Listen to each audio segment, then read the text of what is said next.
The atrocities committed by the Ethiopian, Eritrean and Amhara forces against Tigrayans in the still occupied western Tigray, aimed at getting rid of its majority Tigrayan population, had led to the displacement of more than 1 million Tigrayans. We visited Sawakari IDP camp in Mekelle and spoke with IDPs with special needs displaced from western Tigray who speak about the horrific nature of the atrocities committed in their area. Many have been killed by the invading forces in daylight. Their brutality has no limit. They knew we were incapacitated, but that didn't stop them from committing atrocities on us. Luckily, have escaped. Many with special needs have been tortured, abducted, and killed. All our belongings have been carried to Asmara and Gondar. It's extremely painful. We left before we could bury the Saling Mrutz, Kasai Tesfai, and Bayena Braha, all of whom are with special needs.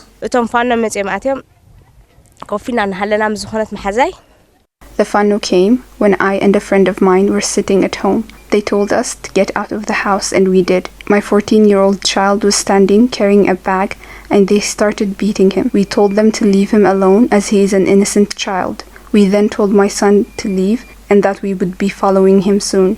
They then forced me and my friend into the house and beat us up.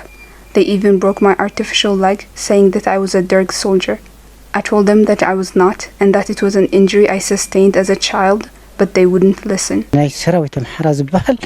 Amhara forces and their allies have committed gruesome atrocities in Mekelle since the start of the daily war in Tigray. Women have been gang raped, and properties have been looted and vandalized. I have been detained for 5 days without food and water due to my ethnicity. They also took all my belongings to Amhara region. Now, I am living with my wife here. My 4 children are living in Tandaba refugee camp in Sudan. Both of us are living in a desperate situation.